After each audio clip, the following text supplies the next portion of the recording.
Ladies and gentlemen, good evening. Yesterday, there was panic in the Azimio la Umoja movement.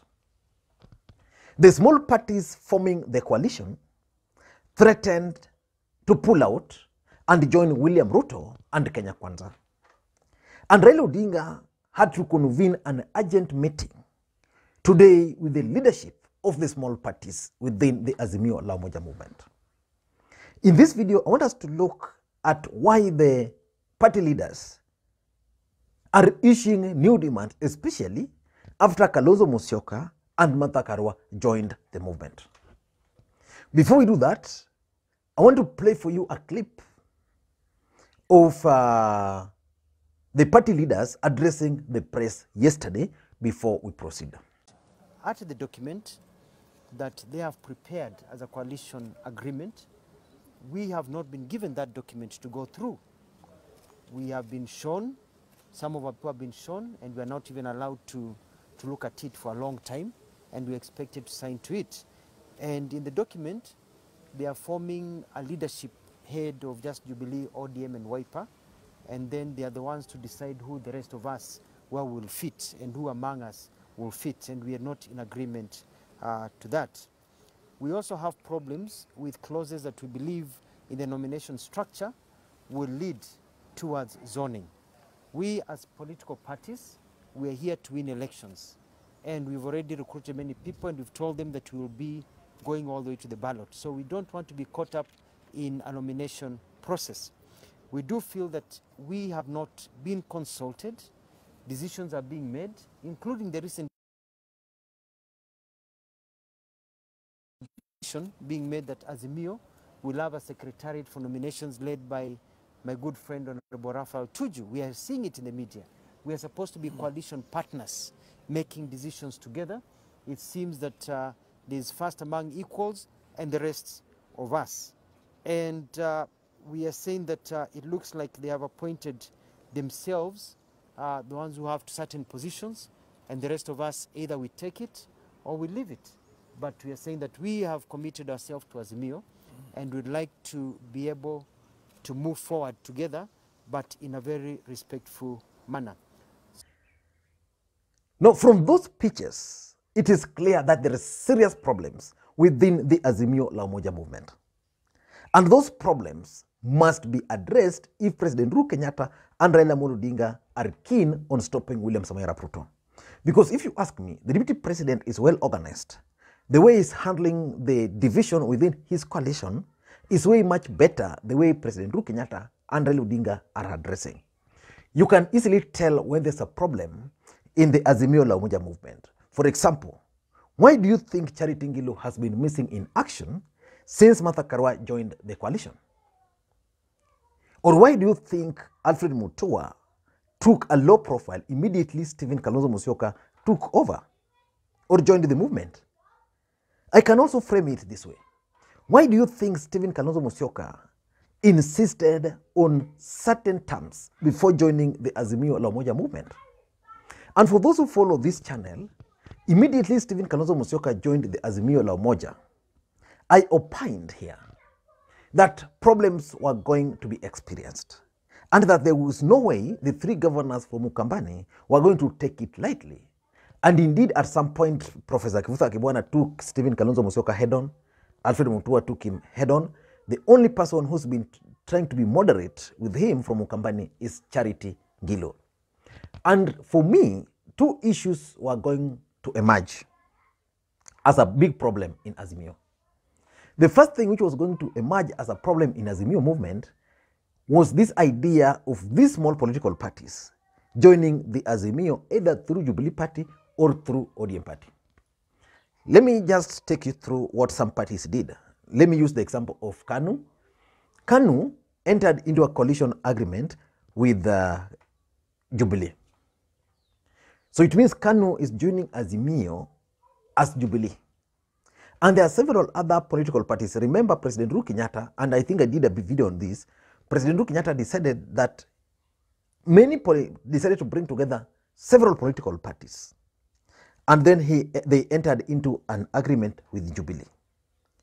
And then now it's Jubilee which entered into coalition agreement to form Azimio with ODM. On the other side, there are several other political parties which joined Azimio through ODM. And that's where the problem is. I want to give you, for example, let's go to the coastal region. In coastal region, we have the Pan-African Alliance of Amason Kingi, and then we have ODM. These two political parties are fighting on the ground there. At the national level, there's a general agreement that Raila Odinga is the presidential candidate. On the ground, Pan-African Alliance, that is PA, wants to control Kilifi. ODM is saying Kilifi is their home. KANU also entered through Azimio through Jubilee. So the mere fact that most of these parties entered Azimio either as a part of Jubilee or as ODM was bound to cause problem. The other thing which was going to cause problem basically is the entry of Stephen Kalonzo Musyoka into the Azimio la Umoja movement. Immediately, William Ruto managed to win the support of Musalia Mudavadi and the support of Moses Wetangula. One Kenya lands split. So Kalonzo Musyoka, Gideon Moi, Jirongo, Martha Karua remained. Then Gideon Moi and Jirongo quickly joined Azimio. Then Martha Karua was left the other side, Kalonzo was left.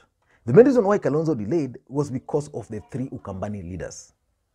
He didn't want to join Azimio as equal partners to these three governors. So he had to delay. But you see, Raila Odinga also needed these governors. So the entry of Kalonzo Musyoka was also bound to cause the problem. So the mere fact that these guys have been taking low profile on campaigns means there was a problem. So in this video, I want us to look at these particular problems. And for those who are watching this channel for the first time, I want you to take a second or two, click the subscribe button so that next time you produce a video like this, YouTube will automatically notify you. And with the subscribers, please I want to ask you to give this video a thumbs up if you can, share it, and also drop your comments. Let me go straight to the points, and I want to be as brief as what? Let me know. Now, the first problem, or the main cause of the problem within Azimio, is the idea of zoning. Is zoning going to work? If you look at the developments in central Kenya, Uhuru Kenyatta is kind of managing it. Many aspirants who are running on other small political parties are being prevailed upon to run as Jubilee. So the president is addressing that in the larger Mount Kenya. Like I saw, Lee Kinyanjui will now not run under his party, but instead will run as a Jubilee candidate. I also saw Jamlek Kamau being persuaded to run on Jubilee. But let us go to Ukambani. In Ukambani, we have two main political parties there. Now there are three. There is Wiper, which is the dominant party and wants to take control of the region, and that's one of the demands he's putting to Raila and to Uhuru, that I want to deliver Ukambani, and therefore Ngilu, Kibwana, and Mutua should not be seen anywhere near Azimio.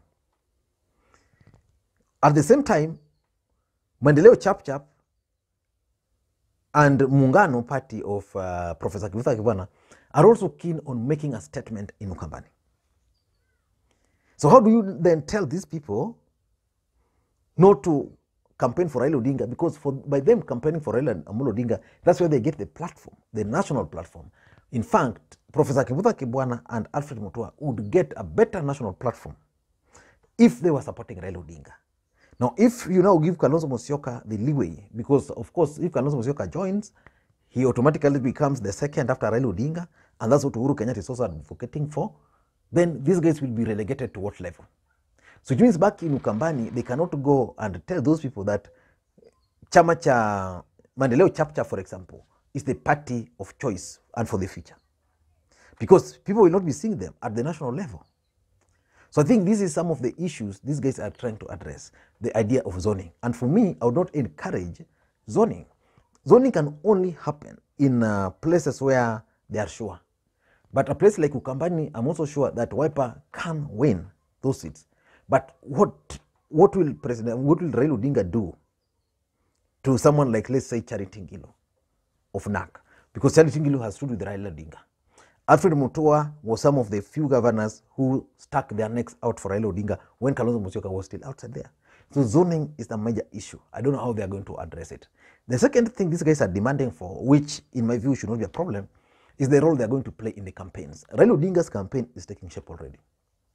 Yesterday, Raila Odinga appointed Raphael Tuju as the head of Azimio presidential campaign team. And probably that's what caused the issue. What role will these other political parties play? How many political parties are forming Azimio? Several. But what role are they going to play? It must be defined. And that's why they're putting this pressure that as much as we want to be part of Azimio, please include us. If you've been observing Azimio campaigns of late, it's very clear that Raila Odinga has been going there, outside there. Then there's another team, Joho, Junet, Kanini Kega, Sabina Chege, Lakina Oledama, campaigning for Raila Odinga. But what about these other partners? Previously, what used to happen, we used to see these partners organize campaigns. Like, for example, most campaigns were being organized by the governors, and some of these partners, party leaders like Alfred Mutua, Professor Githuka were governors, so they would get the platform. But now campaign is kicking off. Raila Odinga is coming up with a new team of Joho, of Junet, of Sabina Chege, of Ledamo Lekina. Now, what role will these other people play? I think that's one issue which is also coming up. And in my view, if our Raila Odinga would fashion my campaigns to incorporate everybody, because if you want to incorporate them, again, the momentum will be lost. And number 3 is the Kalonzo Musyoka factor.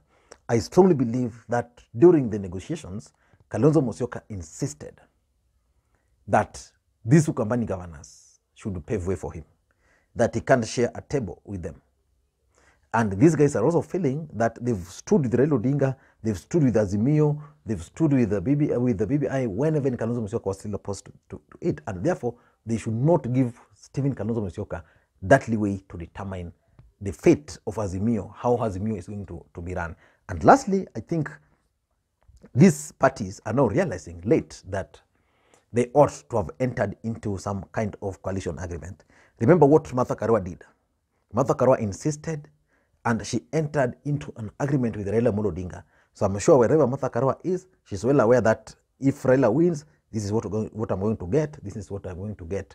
And that's why you are seeing her campaigning outside there happily. These other guys, where are they? Kalonzo Musyoka is also insisting on agreement, assuming he signed with Uhuru Kenyatta. Where will now the rest, these other guys, be?